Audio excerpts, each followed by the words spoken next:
उस दिन आपने कहा था कि दादी मुझसे अनजान है और शायद इसीलिए वो मुझ पर भड़क उठी थी। मैं सोच रही थी कि मैं आपके साथ उन्हें दवाई देने चलूं, उनसे मिलूं, तो शायद वो मुझे पहचानने लगेंगे, जानने लगेंगे। अगर आप कहें तो मैं चलूं आपके साथ। ठीक है, तो तुम मेरे साथ दादी के पास जाना चाहती हो? ठीक है, चलो, मुझे क्या परेशानी हो सकती है? हाँ चलो। लेकिन वो मैंने पूरा घर ढूंढ लिया, मुझे ऑफिस के लिए देर हो रही है। चलो चलो चलो आओ। जी अभी आई। अनुपमा फिर कभी। हाँ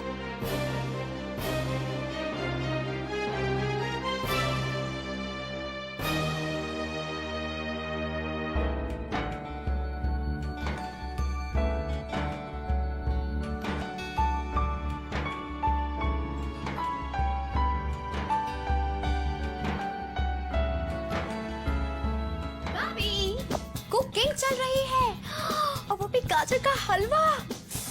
तुम्हें पसंद है? मुझे तो बहुत पसंद है। और मुझे क्या, मेरे तो शाहरुख खान को भी पसंद है। भाभी मैं थोड़ा सा चख लूं? बस 1 मिनट, अभी पक जाएगा। खुशबू तो इतनी अच्छी है, मुझे अभी चाहिए। प्लीज थोड़ा सा, 1 स्पून पर मुझे अभी अभी अभी चाहिए। अच्छा, अभी लाती हूँ। ओके।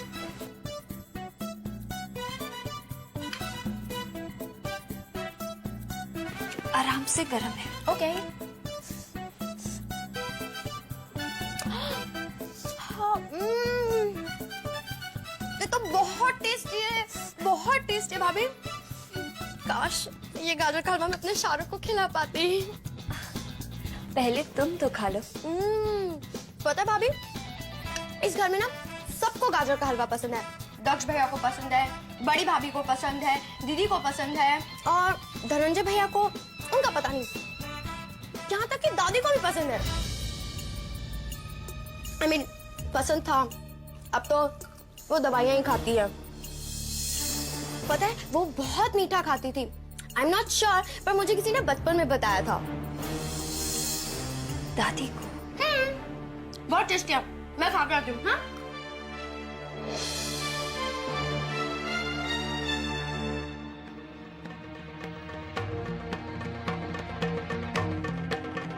मुझे मार डालना चाहती है ना? मेरी जान लेना चाहती है, मेरी सारी जायदाद ले लेना चाहती है। तुझे क्या लगता है मैं तुझे छोड़ूंगी? मैं ऐसी नहीं छोड़ूंगी।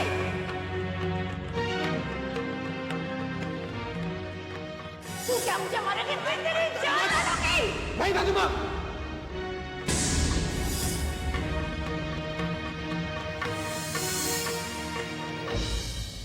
जो कुछ भी उस दिन दादी ने मेरे साथ किया, उसमें उनकी कोई गलती नहीं थी। जब उनके दिमाग पर ही उनका काबू नहीं है तो, और फिर मैं उनके लिए अनजान हूँ। शायद इसीलिए उस दिन वो मुझे देखकर घबरा गई होंगी। मुझे भी भाभी की तरह दादी से दोस्ती करनी होगी, उनकी सेवा करके उनके करीब जाना होगा।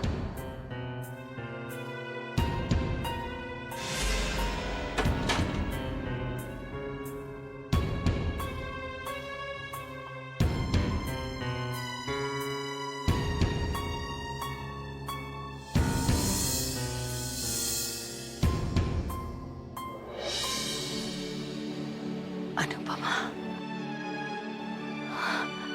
दादी जी, मैंने गाजर का हलवा बनाया था, पता चला आपको भी पसंद है।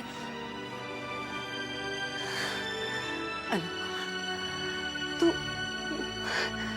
मुझसे मिलने आई है?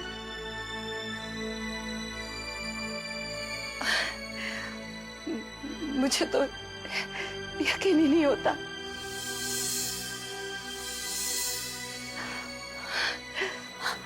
बेटा आओ, यहाँ बैठो, मेरे पास बैठो।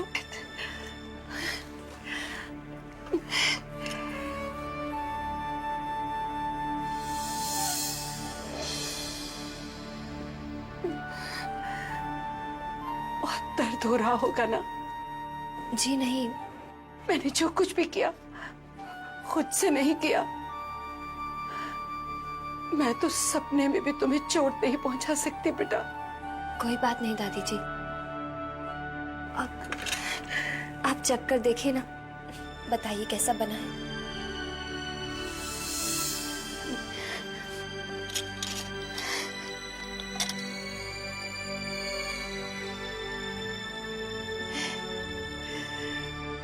आज पहली बार मैं अपनी बहू के हाथ का कुछ खा रही हूँ,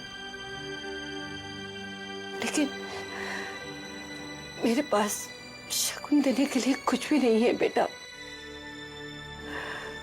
सिवाय आशीर्वाद के। भला इससे बढ़कर क्या शगुन हो सकता है?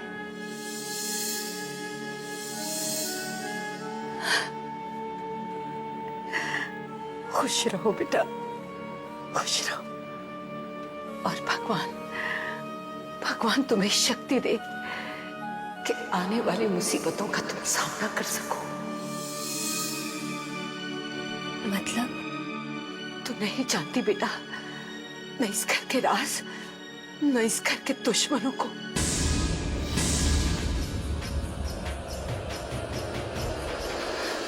लेकिन आज मैं तुझे सब कुछ बता के रहूंगी।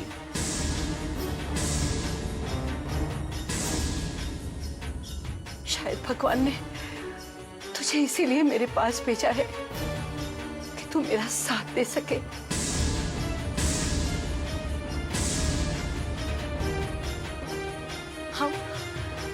हम मिलकर ये लड़ाई लड़ सके। आप क्या कह रही हैं दादी जी? मेरी तो कुछ समझ में नहीं आ रहा है। मैं समझाती हूँ तुझे, मैं समझाती हूँ, एक मिनट।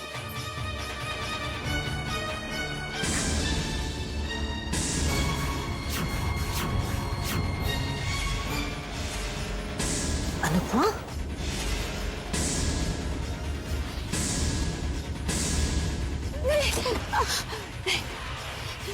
नहीं बेटा, दरवाजा मत खोल, पहले मेरी बात सुन ले।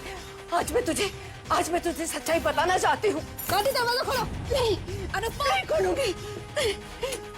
बेटा मेरी एक बात ध्यान से सुन, इस घर में जो तुझे प्यार, जो अपनापन दिखता है ना, सब झूठ है, दिखावा है।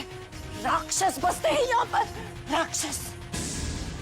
दादी दरवाजा खोलो, दादी दरवाजा खोलो। अनुपमा प्लीज मेरी बात सुनो। दादी दरवाजा बेटा तू घबरा मत, ये लोग जैसे दिखाई देते हैं ना वैसे है नहीं। तू मेरी बात सुन बेटा, मैं पागल नहीं हूँ, ये भी इन लोगों की साजिश है। मान तू, मैं पागल नहीं हूँ बेटा। अनुपमा दरवाजा खोलो, अनुपमा प्लीज। धनंजय, ये लोग राक्षस हैं, इनसे बचना। देखो तुम दादी से दूर रहना, तुम घबराना नहीं बेटा, मैं आ रही हूँ। अनुपमा किसी भी तरह दरवाजा खोलो, अनुपमा प्लीज। इन लोग नहीं बेटा, दरवाजा मत खोलो, पहले मेरी बात पूरी होने दो।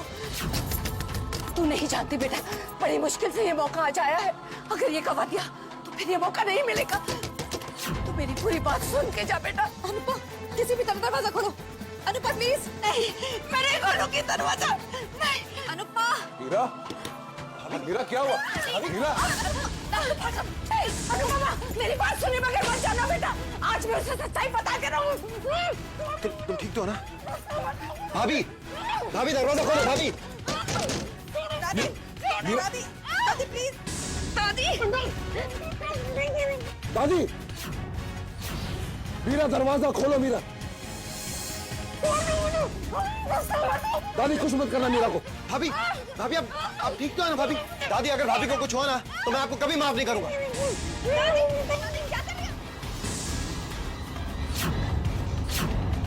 दरवाजा खोलिए आप।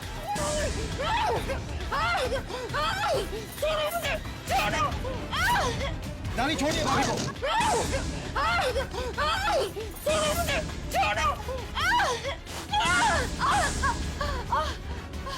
मीरा, मीरा, नहीं, सुनो, दरवाजा खोलो, दरवाजा खोलो।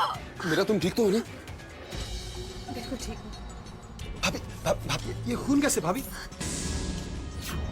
कुछ नहीं, बस जरा सी खरोच आई है। अनुपमा कैसी है? अनुपमा ठीक है भाभी, लेकिन आपको एक खून देखा तुमने? आज तुम्हारी वजह से भाभी को। क्यों डांट रहे हो मेरी बच्ची को?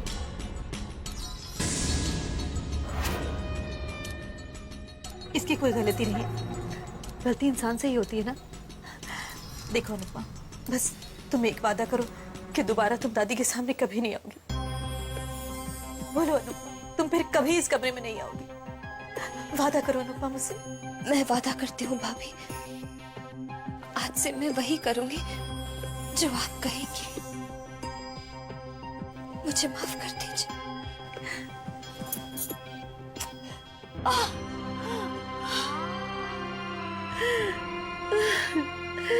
चलो डॉक्टर को फोन करो।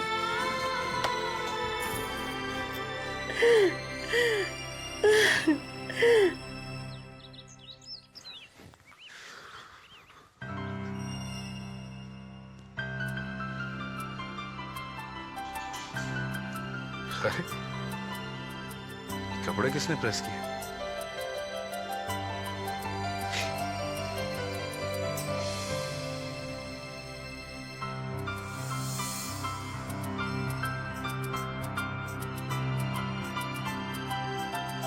कमाल है।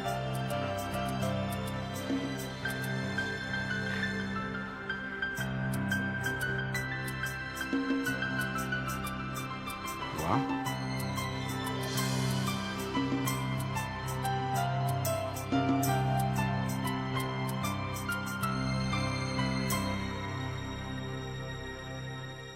पापा, मैं जानती हूँ कि मैं चाहकर भी अनुपमा दीदी जैसी नहीं बन सकती, लेकिन कोशिश तो कर सकती हूँ ना।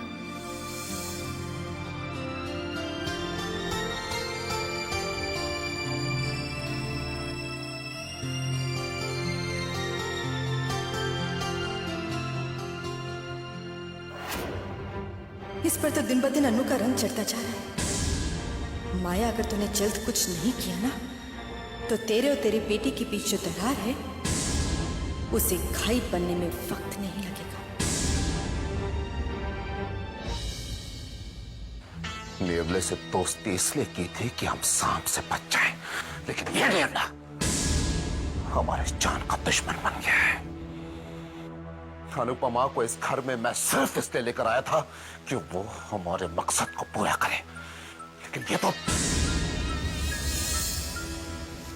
पहले तो सिर्फ दक्ष से खतरा था कि कहीं दादी उसे सच्चाई ना बता दे, लेकिन अब अनुपमा से खतरा दुगना हो गया है। अब दोनों पर नजर रखनी पड़ रही है। मुझे तो बहुत डर लग रहा है कि कहीं हम इस घर के मालिक बनते बनते दक्ष और अनुपमा के वॉचमैन न बन के रह ऐसी बातें मत करो मीरा, मत करो ऐसी बातें मीरा।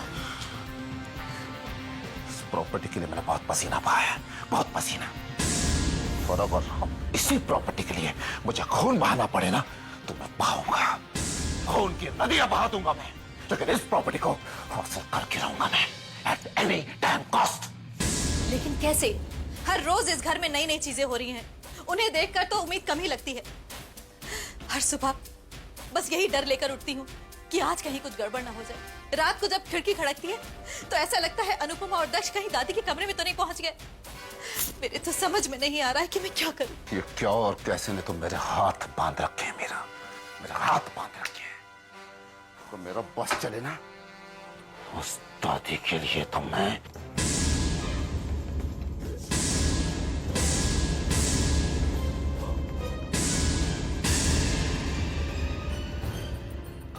दादी के लिए तो मैं मीरा, मैं अपनी जान दे दूं। ये क्या कह रहे हैं आप?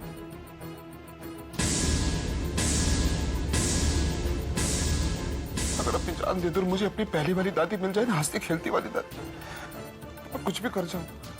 लेकिन ये भगवान भी बड़ा निर्दयी है, हमारे दर्द को समझता नहीं है। नहीं नहीं, आप भगवान को क्यों दोष दे रहे हैं? आखिर ये वही भगवान तो है जिसने हमारी अनुपमा को ठीक से रखा।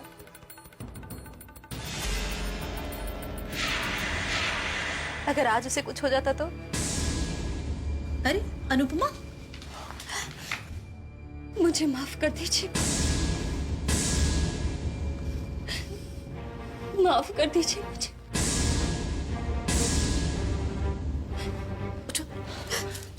ये क्या कर रही हो? तुम्हें मैंने आराम करने के लिए कहा था ना, और तुम माफी किसके लिए मांग रही है? आपकी बात ना सुनकर आपका दिल दुखाने की गलती की है मैंने। मुझे माफ कर दीजिए भाभी। आपने मुझे बताया भी था कि दादी जी, लेकिन मैंने आप लोगों की बात नहीं मानी और मेरी वजह से आपको इतनी परेशानी हुई। नहीं पगली, ये सच है कि तुझसे गलती हुई है, लेकिन वो गलती तूने जानबूझकर तो नहीं की ना। तू तो सिर्फ दादी का आशीर्वाद लेने गई थी वहां पर, बस। मीरा बिल्कुल सही कह रही है बेटा। जहां तक सवाल हमारी परेशानी का है, तो औलाद के लिए परेशान होना तो नसीब वालों की किस्मत में होता है। और हम तो बहुत नसीब वाले हैं कि हमें आप जैसे 2 बच्चे मिले हैं। हाँ, आप लोग महान हैं भैया, महान है आप लोग। मैं ही नादान थी जो। बस अब ये आंसू पोंछ लो और मुझसे वादा करो कि ये गलती दोबारा नहीं करोगी, क्योंकि अगर तुम्हें कुछ हो गया तो हम दोनों भी। नहीं भाभी, मैं आपसे वादा करती हूँ कि अब से आप जैसा कहेंगी मैं वैसा ही करूंगी, और ऐसा कोई काम नहीं करूंगी जिससे आपको परेशानी हो। शाबाश मेरी बच्ची, शाबाश।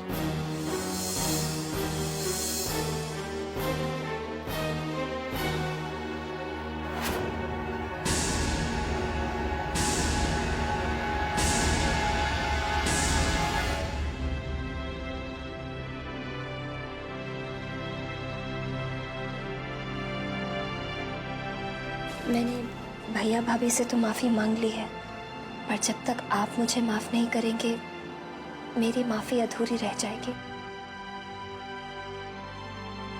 आप सब मेरी खुशी के लिए इतनी चिंता करते हैं और मैं हमेशा सबको दुख देती हूँ, लेकिन मैं वादा करती हूँ आज के बाद मैं ऐसा कुछ नहीं करूंगी जिससे किसी को दुख पहुंचे।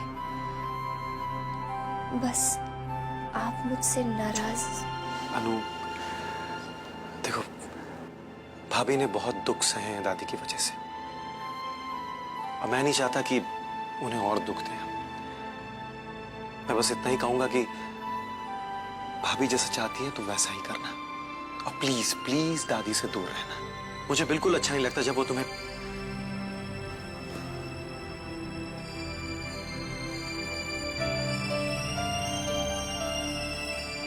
हाँ दक्ष, आज के बाद मैं वही करूंगी जो आप और भाभी कहेंगे।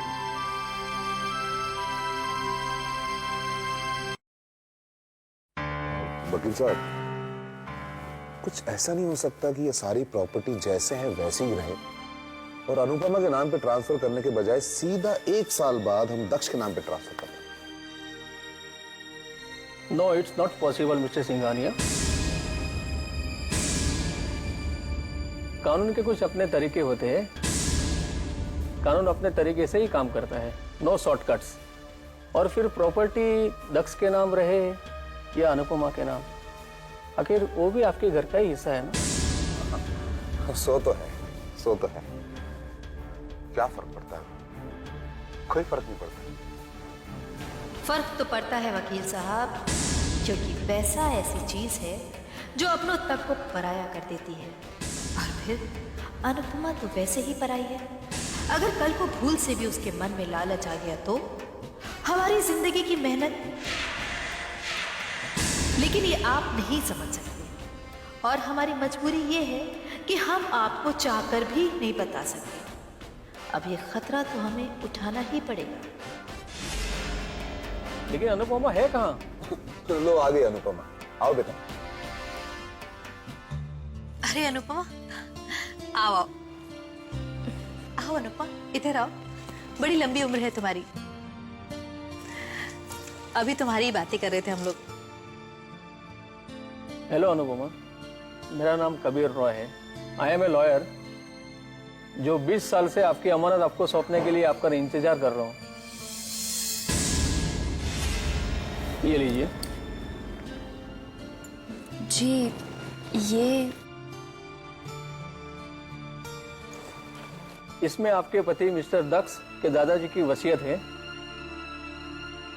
जो उन्होंने मेरे पास रखवाई थी। इस वसीयत के मुताबिक सिंघानिया खानदान की सारी प्रॉपर्टी के मालकिन आप हैं।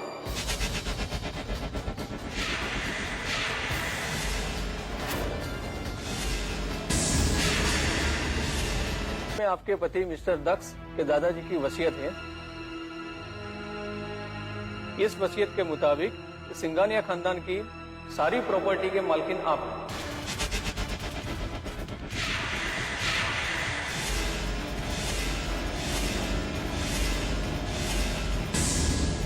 जी? दक्ष के दादाजी मिस्टर देवराज सिंघानिया ने वसीयत की थी कि जब भी दक्ष की शादी होगी तो उसकी सारी प्रॉपर्टी, उनका सब कुछ दक्ष की पत्नी के नाम हो जाएगा और इस सब पर तब तक उसका अधिकार रहेगा जब तक कि इस शादी को 1 साल पूरा नहीं हो जाता। अगर उसके बाद वो चाहे तो ये प्रॉपर्टी दक्ष के नाम कर सकती है और इसीलिए दक्ष की पत्नी होने के नाते सिंघानिया खानदान से जुड़ी हर चीज पर अब से आपका अधिकार है। अब आप इस प्रॉपर्टी की अकेली मालकिन हो।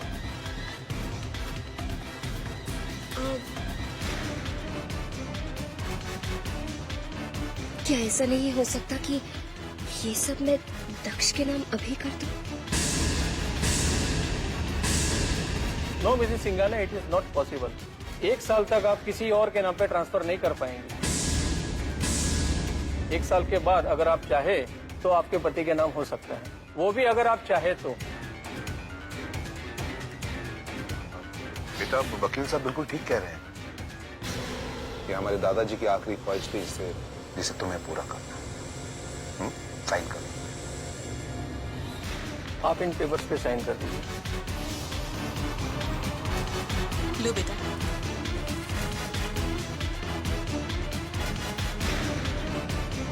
साइन कर दो।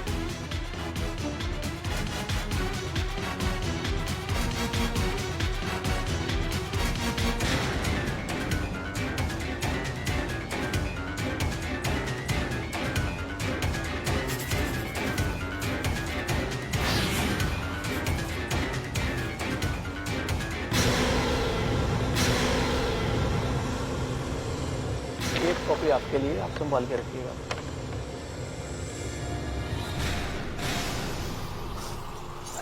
ओके एवरीबॉडी, मैं चलता हूँ। आई मैं बाहर तक छोड़ दूँ। I'm just coming.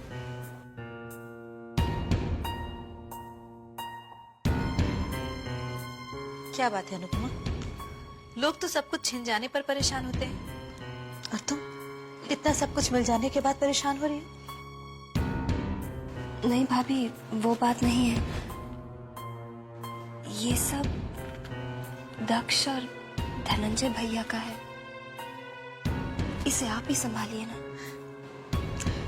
माना ये सब दक्ष धनंजय का है, लेकिन तुम दक्ष की पत्नी हो, इसे इसकी अमानत समझकर अपने पास संभाल कर रख लो। और सिर्फ 1 साल की तो बात है, उसके बाद तुम चाहो तो इसे वापस कर देना। क्यों दक्ष? भाभी ठीक कह रही है अनुपमा, ये फाइल तुम अपने पास ही रखो।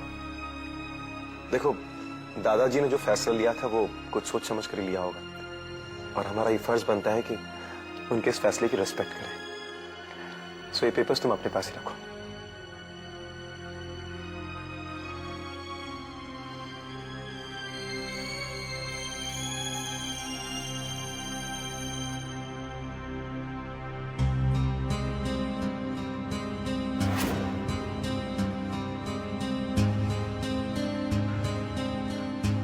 देखो दक्ष, तुम एक चीज का बहुत ध्यान रखना पड़ेगा।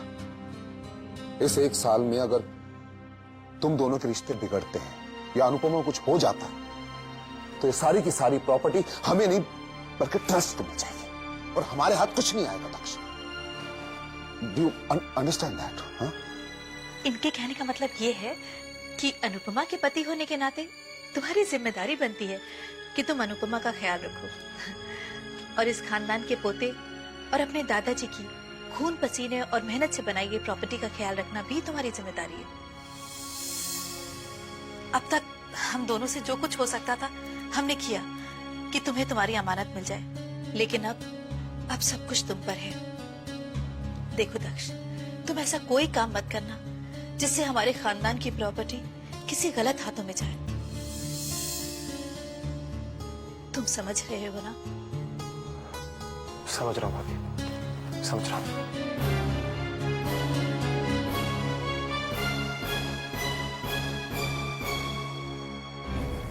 दक्ष के दादाजी मिस्टर देवराज सिंघानिया ने वसीयत की थी कि जब भी दक्ष की शादी होगी तो उसकी सारी प्रॉपर्टी, उनका सब कुछ दक्ष की पत्नी के नाम हो जाएगा। आखिर दादाजी ने ऐसी वसीयत क्यों बनाई? वो सीधे सीधे भी तो ये प्रॉपर्टी दक्ष के नाम कर सकते थे, और सब कुछ दक्ष के नाम ही क्यों? धनंजय भैया भी तो इसी घर के बेटे हैं, तो फिर उन्हें कुछ क्यों नहीं?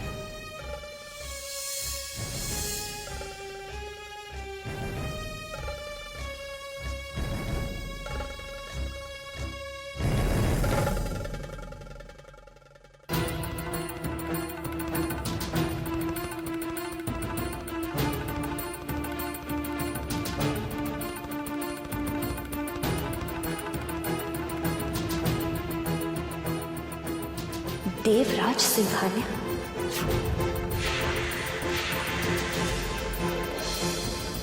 आज मुझे यकीन हो गया कि आज से 20 साल पहले देवराज सिंघानिया ने जो निर्णय लिया था बिल्कुल सही था बेटा। यानी उस दिन दादी जी इस वसीयत और दादाजी की ही बात कर रही थी। कहीं उनके वो सब कहने की वजह ये वसीयत ही तो नहीं?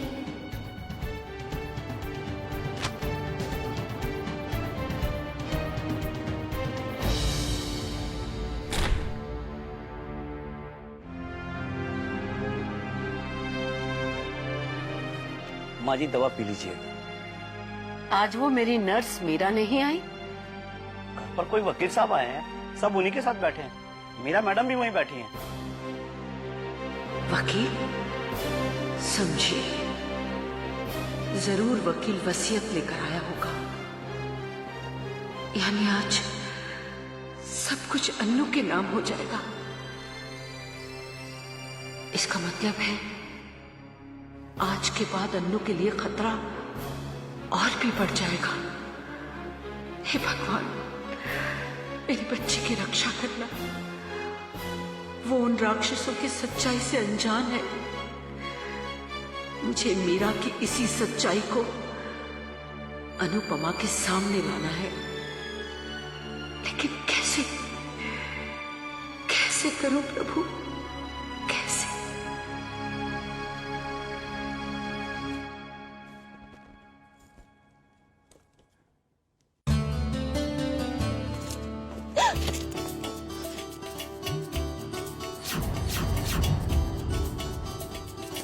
दक्ष,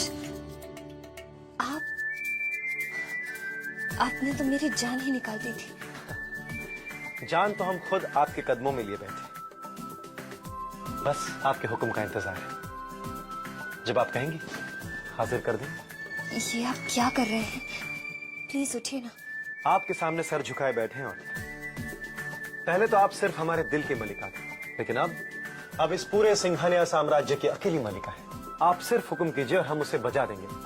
I mean, बजा लाएंगे।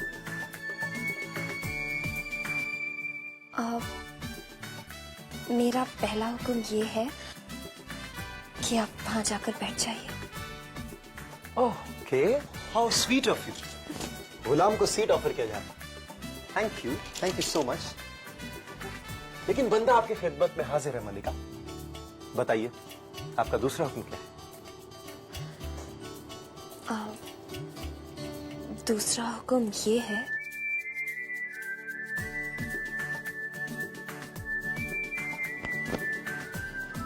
कि आप ये रख लीजिए। मगर ये हम कैसे कर सकते हैं मलिका आजम? ये तो आपका। दक्ष, मैं ये नहीं रख सकती। ये सब तो आपका है, आपका और धनंजय भैया का। प्लीज आप इसे रख लीजिए, please. Thanks Arun, and thank God कि तुम्हें चुनने में मुझसे कोई गलती नहीं। अगर तुम्हारी जगह कोई और होता तो 1000 करोड़ की इस प्रॉपर्टी के पेपर्स इतनी आसानी से मेरे हवाले ना करता।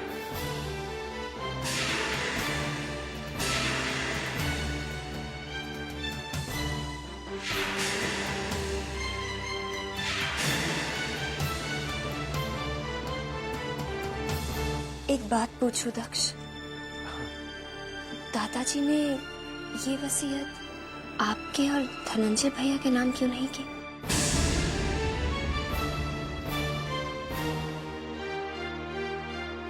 सवाल बहुत अच्छा है। वैसे ये पता करने के लिए तो मुझे दादाजी के पास ऊपर जाना पड़ेगा। तुम कहो तो मैं जाकर पूछ के आऊं? दोबारा ऐसा मत कहिएगा। I'm sorry, sorry। देखो अनुपमा, दादाजी ने ये विल इस तरह क्यों बनाई ये तो मुझे भी नहीं पता। जब से समझना शुरू किया है तब से बस यही विल देखता आ रहा हूं। ना किसी ने मुझे इससे ज्यादा कभी कुछ बताया है और ना ही मैंने पूछने की जरूरत समझी।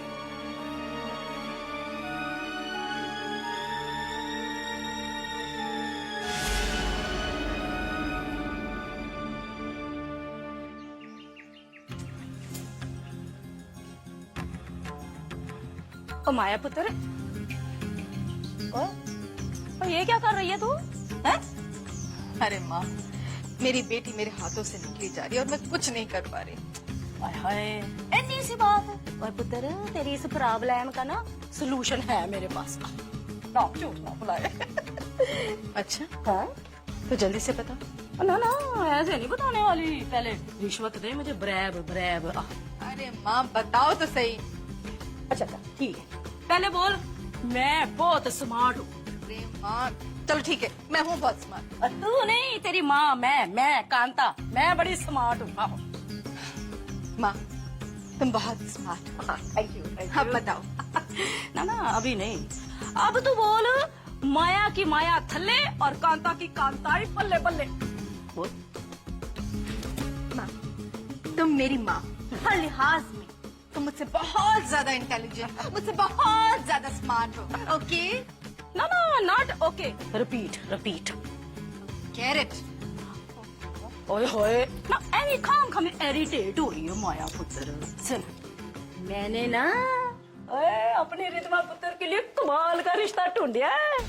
ओए ये दक्ष सिंघानिया तो उसके आगे कुछ भी नहीं, पानी पड़ेगा पानी। उससे कोई ज्यादा पैसे वाला और कोई ज्यादा हैंडसम। आहो। सच माँ? नहीं तो मैं क्या तेरे को चुटकुले सुना रही हूँ? एਵੇਂ ला पकड़ उस मुंडे का विजिटिंग कार्ड, इसमें नाम, पता और टेलीफोन नंबर लिखा हुआ है। फोन कर ले उसको। आहा। सच माँ, तुमने मेरी मुश्किल आसान कर दी। अब तो रिद्धिमा वाकई मेरे करीब आ जाएगी। बस माँ, अब से तुम्हारा काम खत्म और मेरा काम शुरू।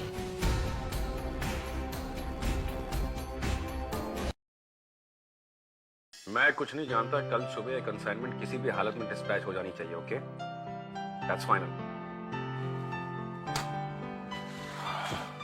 अरे हाँ, याद आया, वो मेहतास की फाइल कहाँ है?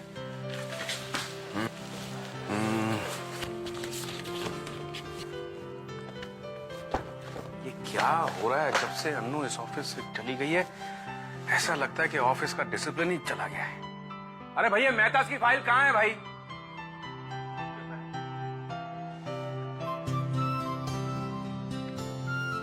मेहतास की फाइल? ये फाइल तुम्हें कहाँ मिली? पता नहीं सर। चलो कम से कम मेहता की फाइल तो मिल गई। Thank God. कहाँ रख दिया मैंने सीडी? देखा, सीडी नहीं मिलेगी। अन्नू होती ना यहाँ पर तो ऐसा कुछ नहीं होता। इतना केओस है ऑफिस में उसके चले जाने के बाद। अरे कहाँ रख दी है भाई? अरे ये मेहतास की प्रेजेंटेशन सीडी कहाँ है?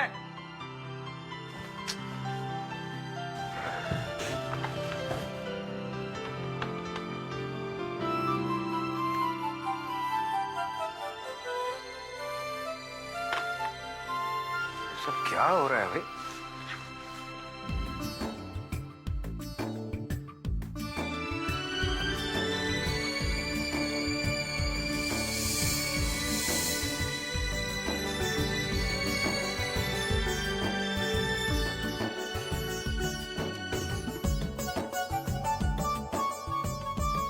I love you, पापा।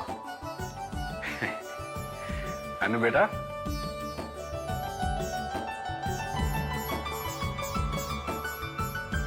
मेरी बच्ची तू आ गई। Such a wonderful surprise for me। ये दुनिया के सबसे अच्छे और सबसे प्यारे पापा के लिए। Thank you बेटा। आओ अंदर चले। आज तो आप मेरे साथ चलेंगे। अब कौन सा सरप्राइज देना चाहती हो? आप मेरे साथ तो चलिए, सब पता चल जाएगा। चलिए। पिज्जा।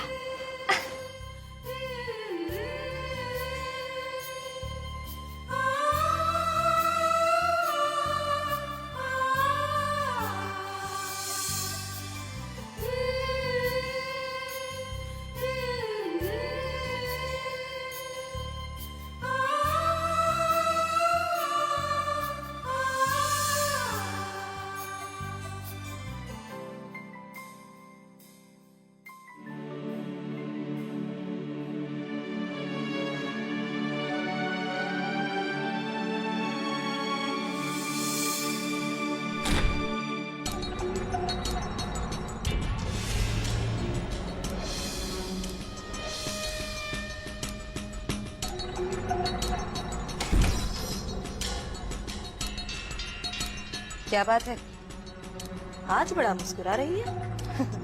लगता है मेरी दवाओं ने असर दिखाना शुरू कर दिया। तेरी दवाओं का तो पता नहीं मीरा, लेकिन इतने सालों में जो बद्दुआएं मैंने तुझे दी है, उसने अपना असर दिखाना जरूर शुरू कर दिया है। क्या बक रही है बुढ़िया? बक नहीं रही हूँ, आईना दिखा रही हूँ तुझे। जिंदगी भर बहुत जुल्म ढाए तूने मुझ पर। कौन सा ऐसा पाप है जो मेरी जायदाद पाने के लिए तूने नहीं किया हो? आखिर तेरे हाथ क्या आया? ये दवाइयां मेरी नर्स बन के रह गई है तू, जो सुबह शाम सिर्फ मुझे दवाई देने आती है। मुझे देखकर जिसकी टांगे कांपा करती थी, आज वो गुरूर से गर्दन उठाकर खड़ी मेरे सामने। क्योंकि मुझे पता चल गया है कि आज सब कुछ अनुपमा के नाम हो गया है।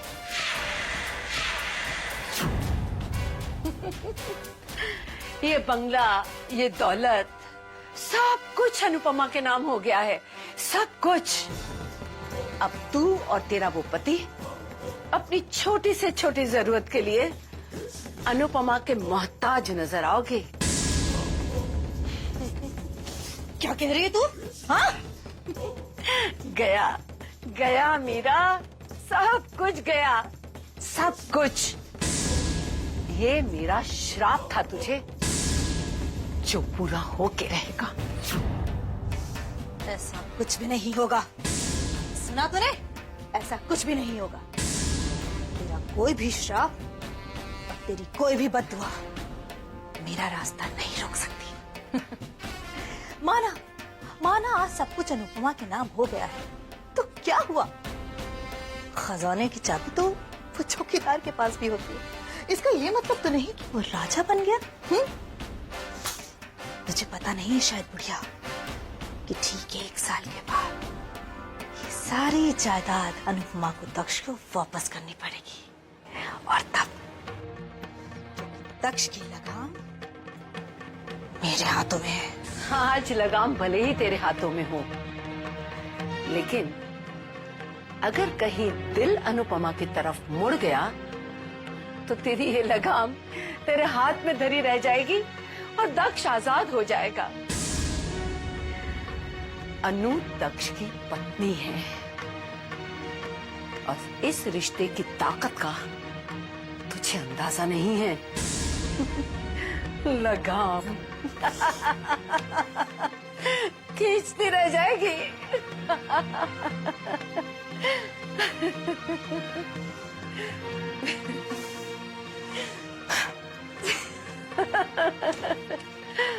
बेचारी, ये बंगला, ये दौलत, सब कुछ अनुपमा के नाम हो गया है, सब कुछ। अब तू और तेरा वो पति अपनी छोटी से छोटी जरूरत के लिए अनुपमा के मोहताज नजर आओगे। जब से ये अनुपमा इस घर में आई है, इस बुढ़िया की हिम्मत बढ़ती ही जा रही है। आज तो ये बुढ़िया मुझे देख के सिर्फ हंस रही थी, लेकिन अगर ऐसे ही चलता रहा तो ये मेरे सर पर खड़ी होकर तांडव जरूर करेगी। ये सब हो रहा है उस अनुपमा की वजह से। मुझे कोई ना कोई इंतजाम तो करना ही पड़ेगा, लेकिन मैं करूं भी तो क्या करूं और कैसे?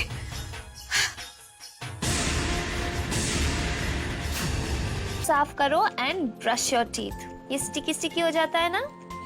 जाओ।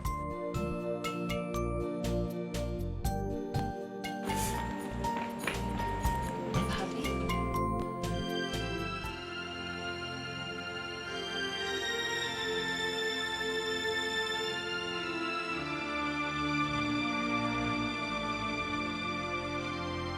क्या बात है भाभी?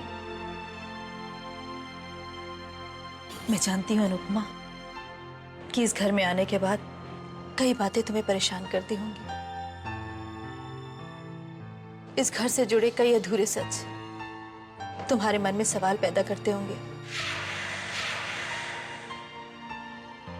और आज मैं तुम्हें वो सब बातें बताने वाली हूँ। इस घर से जुड़े हर राज बताने वाली हूँ मैं तुम्हें। उस दिन जब तुमने देवराज सिंघानिया के बारे में पूछा था, तुम्हारे उस सवाल ने मेरे 22 साल पुराने जख्मों को कुरेद दिया था। तुम सोच रही होगी कि दादाजी ने ऐसी वसीयत क्यों बनाई।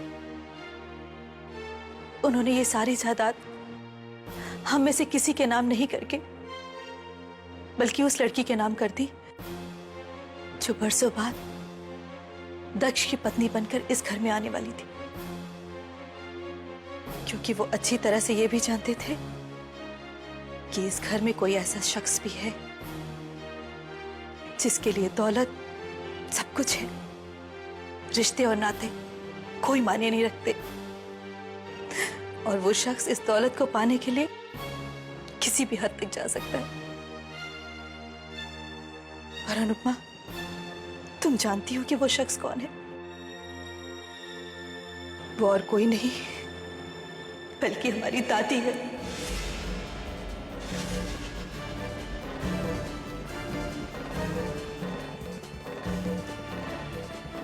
क्या? हाँ बेटा, दादाजी और दादी जी के रिश्ते अच्छे नहीं थे, क्योंकि दादी जी के लिए दौलत सबसे ज्यादा अहमियत रखती थी, और दादी जी के इसी रवैये के चलते एक दिन दादाजी की मौत हो गई। लेकिन दादी जी को दादाजी की मौत से ज्यादा इस बात की खुशी थी कि सारी जायदाद उनके नाम हो जाएगी। क्या? दादी जी ने जब वसीयत पढ़ी तो उनके पैरों के नीचे से जैसे जमीन निकल गई।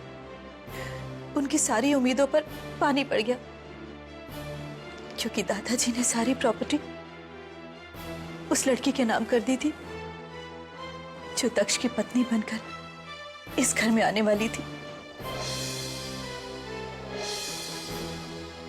क्योंकि दादाजी को अंदाजा हो गया था कि दादी जी हमारे साथ भी वही सलूक करेंगी जो उन्होंने दादाजी के साथ किया था। क्या किया था दादी जी ने? दादाजी की मौत नहीं हुई थी अनुपमा। दौलत के लालच में आकर दादी जी ने दादाजी को अपने हाथ से मार दिया था।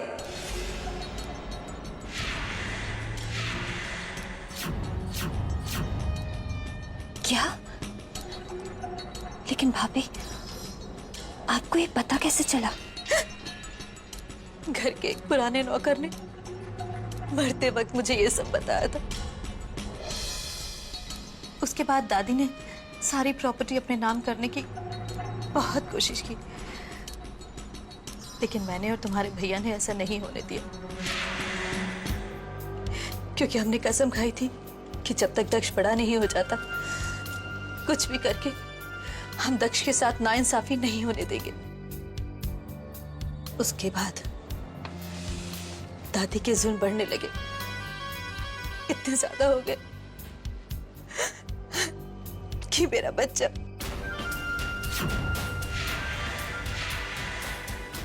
आपका बच्चा? हाँ नुब्बा, मैं पेट से थी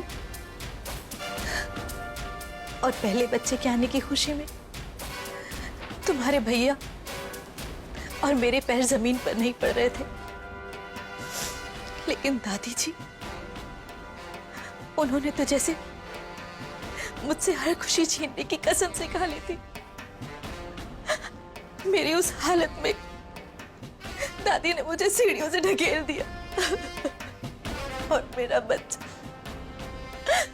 बच्चा इस दुनिया में आने से पहले ही मुझे छोड़कर चला गया। मेरा बच्चा मर गया अनुपमा।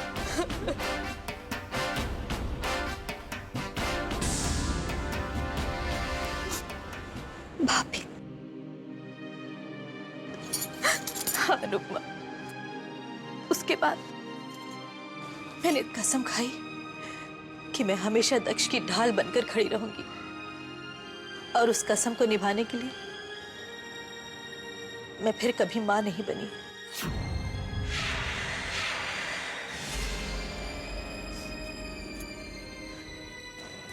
तुम्हारे भैया दिन रात दक्ष की अमानत और दादाजी के बिजनेस को बचाने में लग गए, और मैं दक्ष को दादी जी के नफरत से बचाने में। लेकिन कहते हैं ना अनुपमा कि भगवान की लाठी में आवाज नहीं होती। दादी अपना मानसिक संतुलन खो बैठी और इस पूरी जायदाद पर कब्जा करने वाली ये औरत बस एक कमरे में कैद होकर रह गई।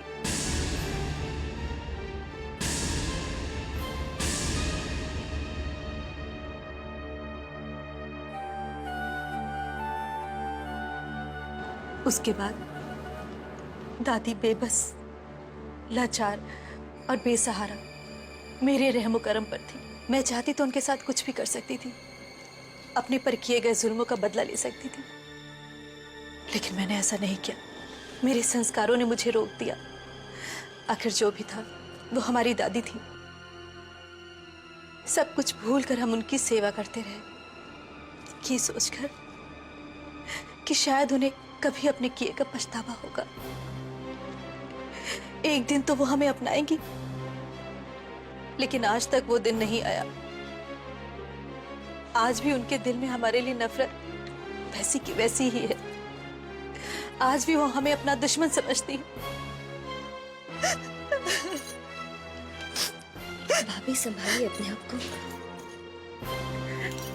मैं ठीक हूँ बेटा। इसीलिए वो बार बार तुम्हें अपने पास बुलाती है, ताकि वो तुम्हें और दक्ष को हमारे खिलाफ भड़का सके। और मैं इसी कोशिश में लगी रहती हूँ कि तुम उनसे दूर रहो, क्योंकि ये बच्चे ही मेरी दौलत है, और अगर वो ही मुझसे अलग हो गए तो मेरी बरसों की तपस्या मिट्टी में मिल जाएगी। मैं बर्बाद हो जाऊंगी अनुपमा, मैं कंगाल हो जाऊंगी। ऐसा कभी नहीं होगा भाभी, ऐसा कभी नहीं होगा। मैं वादा करती हूं, ऐसा कभी नहीं होगा। आप महान हैं भाभी, आप महान हैं। मैं आपको कभी गलत समझ ही नहीं सकती। इतना कुछ सहा है आपने।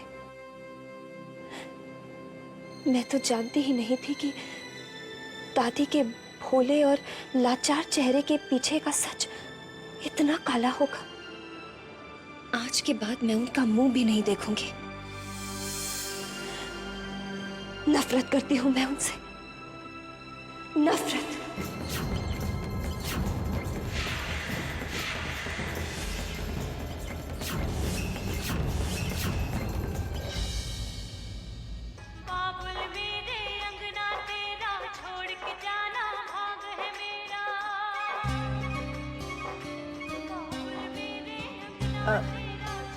कौन सा शो देख रही है बेटा? हाँ, डोली सजा के। हाँ, बहुत अच्छा शो है ना? कब तक अपनी माँ से यूं ही नाराज रहेगी? अपनी माँ को माफ नहीं करेगी बेटा तो भले ही मुझसे नफरत करती है, मगर मैंने हमेशा तेरे भले के ही बारे में सोचा है। तुझे इस बात का यकीन जरूर होगा जब तू इस घर से डोली में बैठ के विदा होगी, इस लड़के के साथ। इस लड़के का नाम रजत ओबरॉय है। तू यही चाहती थी ना बेटा कि तेरी शादी ऐसे घराने में हो जो दक्ष से भी ज्यादा अमीर हो। तेरी ये माँ तेरे लिए वैसे ही लड़का ढूंढ कर लाई है बेटा, देख तो सही ना। मैं जानती हूं अब तू अनुपमा को अपनी बड़ी बहन मानती है, मगर बेटा तू ये चाहती जरूर है ना कि तेरा पति बहुत ऊंचे घराने का हो, बहुत ही अमीर हो। चाहती है ना बेटा? मैंने तेरे पापा से भी बात कर ली है, वो भी इस रिश्ते के लिए राजी हो गए। बल्कि हम कल ही इस लड़की को, इसके घर वालों को अपने घर बुला रहे हैं।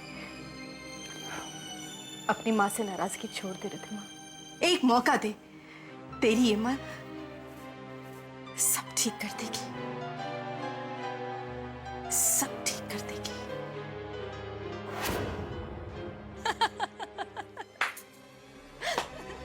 वाह मीरा वाह, भाई तुम्हारी एक्टिंग की ना दाद देनी पड़ेगी। वाह, सिर्फ दो आंसू में पहले तुमने दक्ष को फंसाया, अब 2 आंसू में तुमने अनुपमा को भी फंसा दिया। भाई वाह वाह। ये तो मेरी एक्टिंग का एक छोटा सा नमूना था। जब मैंने नारायणी जैसी समझदार और तजुर्बेकार औरत को दुनिया के सामने पागल करार कर दिया और 20 साल तक उसे एक कमरे में कैद करके रखा, तो अनुपमा क्या चीज है? वो तो मेरे सामने बच्ची है, बच्ची। ऐसा नाटक रचा, ऐसी कहानी सुनाई कि बस कुछ पल में ही मैंने अनुपमा को अपने रंग में रंग लिया था। और अनुपमा के चेहरे पर बुढ़िया के लिए नफरत साफ दिखाई दे रही थी, खासकर तब जब मैंने उससे कहा कि बुढ़िया ने चंद पैसों के लिए अपने ही सुहाग को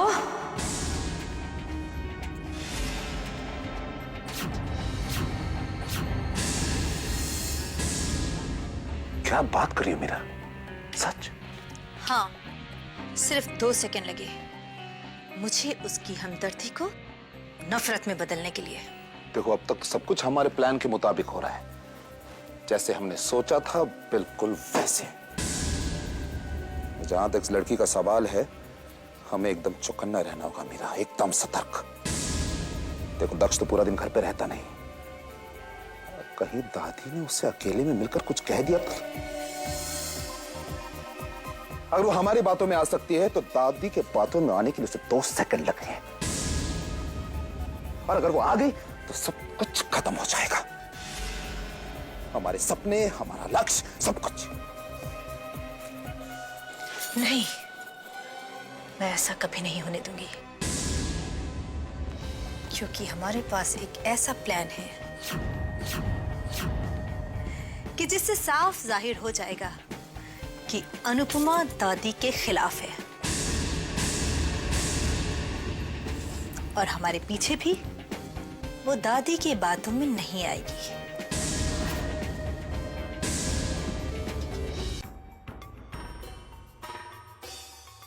दौलत के लालच में आकर दादी जी ने दादाजी को अपने हाथ से मार दिया था। क्या कोई वाकई दौलत के लिए इतना भी गिर सकता है कि अपने परिवार, अपने बच्चों की ही जान का दुश्मन बन जाए?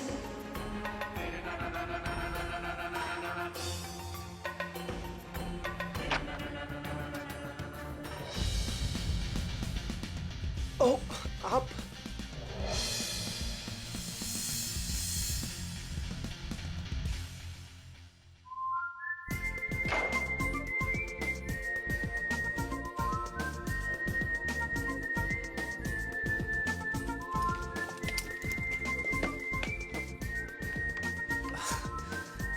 कोई बात नहीं, इसमें ये करने की क्या बात है, हो जाता है। आजकल तो हर जगह टीवीज में, फिल्म्स में हीरोज तो ऐसे ही फैशन है। शाहरुख के 6 पैक, सलमान के डोले शोले हैं, सभी दिखाते हैं, तो मैं थोड़ी ना कोई कम हूँ। एक्चुअली मुझे पता ही नहीं चला कि तुम कब। ओके, चलता हूँ मैं। Good night.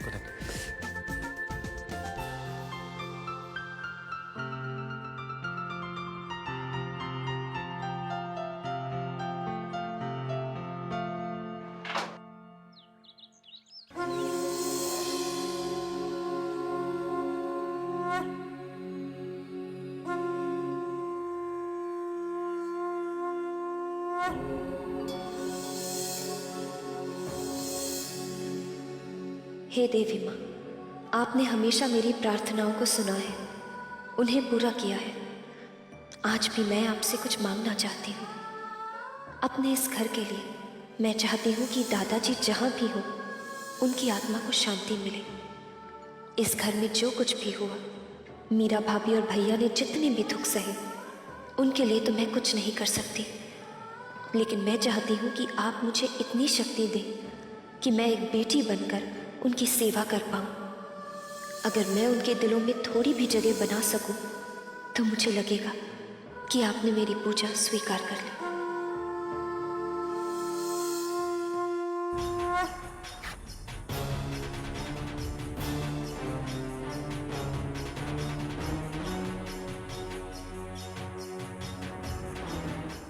मैं जानती हूँ बुढ़िया कि तू अब भी अनु से मिलने और उसे सच्चाई बताने के सपने देख रही है, लेकिन अब ना तो अनुपमा तेरे पास आएगी और ना ही तेरे किसी बात पर यकीन करेगी। अब तुझे मेरी ताकत का अंदाजा खुद तेरी अनुपमा ही करवाएगी।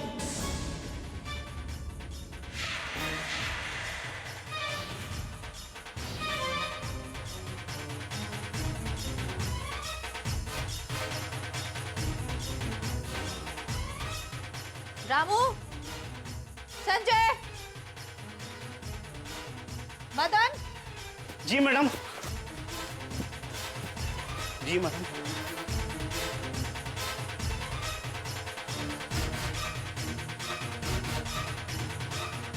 अब इस बात का फैसला हो जाएगा कि अनुपमा को किस पर यकीन है, तेरे सच पर या मेरे झूठ पर।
अनुपमा, भगवान ने आज मेरी सुन ली।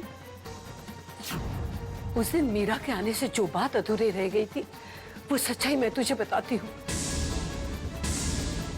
जिस मीरा और धनंजय को तू देवता समझती है, वो देवता नहीं, राक्षस है, राक्षस।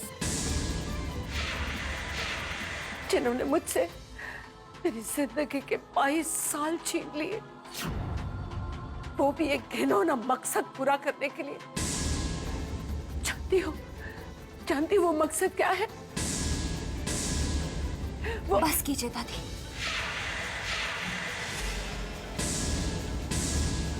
बस अब और कुछ मत कहिए, क्योंकि मैं आपका हर सच और हर मकसद जान चुकी हूं।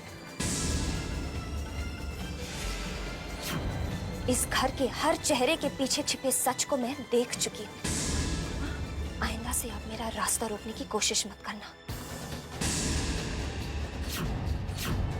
और हाँ, धनंजय भैया और मीरा भाभी के बारे में मैं आपके मुंह से एक शब्द नहीं सुनना चाहती, क्योंकि अब मैं भी आपके पोते दक्ष की तरह आपसे नफरत करती हूं।